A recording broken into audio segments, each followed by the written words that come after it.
नमस्ते मित्रों, मेरे YouTube चैनल में आपका बहुत बहुत स्वागत है। आज हम पूष मास की सफला एकादशी की व्रत की कथा सुनेंगे। श्री युधिष्ठिर बोले, हे भगवान, पूष मास के कृष्ण पक्ष की एकादशी का क्या नाम है? इस दिन कौन से देवता की पूजा व विधि क्या है? यह सब समझाइए। श्री कृष्ण भगवान बोले, हे राजन, मैं आपके प्रश्नों का उत्तर देता हूँ।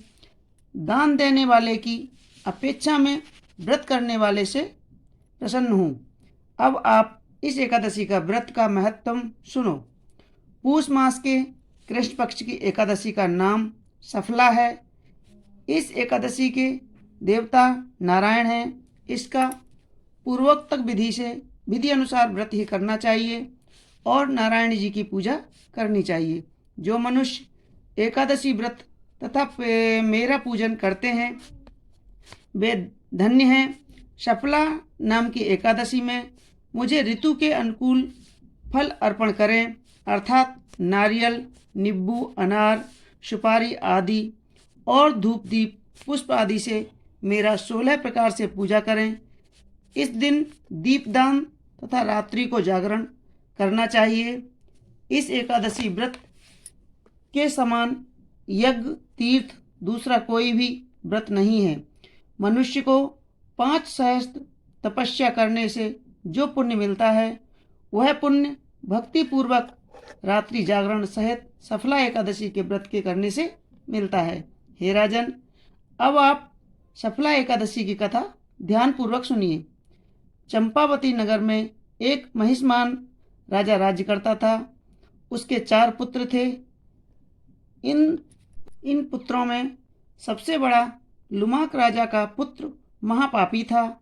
वह सदैव पर स्त्री गमन तथा वेश्याओं के यहाँ अपने पिता का धन नष्ट किया करता था।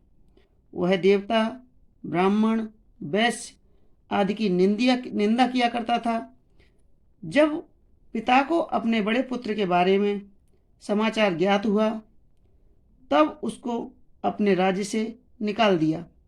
जब लुम्पक सबके द्वारा त्याग दिया गया तब वह विचार करने लगा कि अब मैं क्या करूं, कहाँ जाऊं। अंत में वह दिन में वन में रहने लगा और रात को अपने पिता की नगरी में चोरी तथा अन्य कुकर्म करने लगा। जिस वन में वह रहता था वह भगवान को अत्यंत प्रिय था। उस वन में एक बहुत पुराना पीपल का वृक्ष था। सब देवताओं का क्रीड़ा स्थल था। इसी वृक्ष के नीचे लुम्पक रहता था। कुछ दिनों के पश्चात पूष मास के कृष्ण पक्ष की 10वीं के दिन वह वस्त्रहीन होने के कारण सो सका। शीत से मूर्छित हो गया, अकड़ गए। उसे दिन वह रात्रि बड़ी कठिनाई से बीती, परंतु सूर्य नारायण के उदय होने पर भी उसकी मूर्छा न गई। सफला एकादशी के मध्याह्न तक वह दुराचारी मूर्छित ही पड़ा रहा। जब सूर्य की गर्मी से उसे होश आया तो वह अपने स्थान से उठकर वन से भोजन की खोज में चला गया।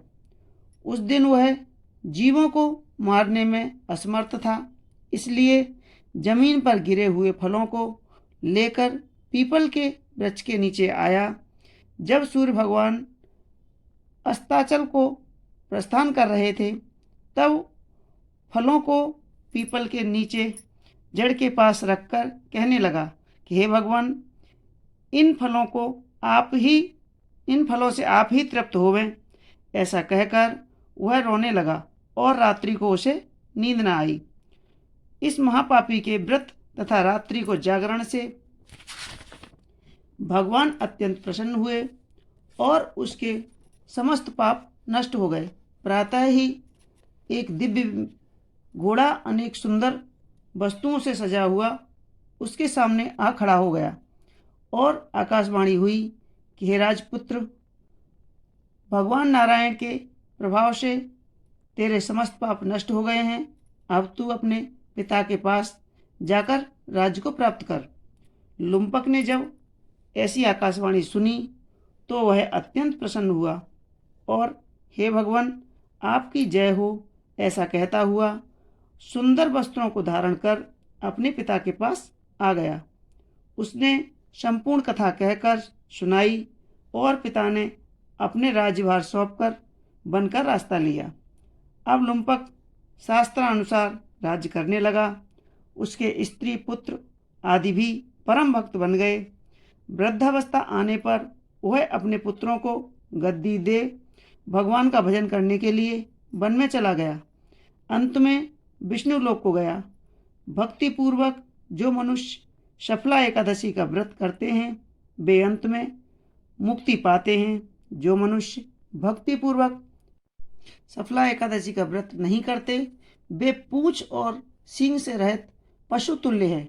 सफला एकादशी के महात्म का पठन व श्रवण से अश्वमेध यज्ञ का फल मिलता है। बोला विष्णु भगवान की जय।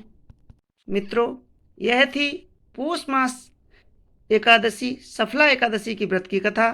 तो हमारी कथा कैसी लगी आप हमें कमेंट्स बॉक्स में ज़रूर लिखें और हमारे वीडियो को लाइक करें, शेयर करें और सब्सक्राइब अवश्य करें। धन्यवाद।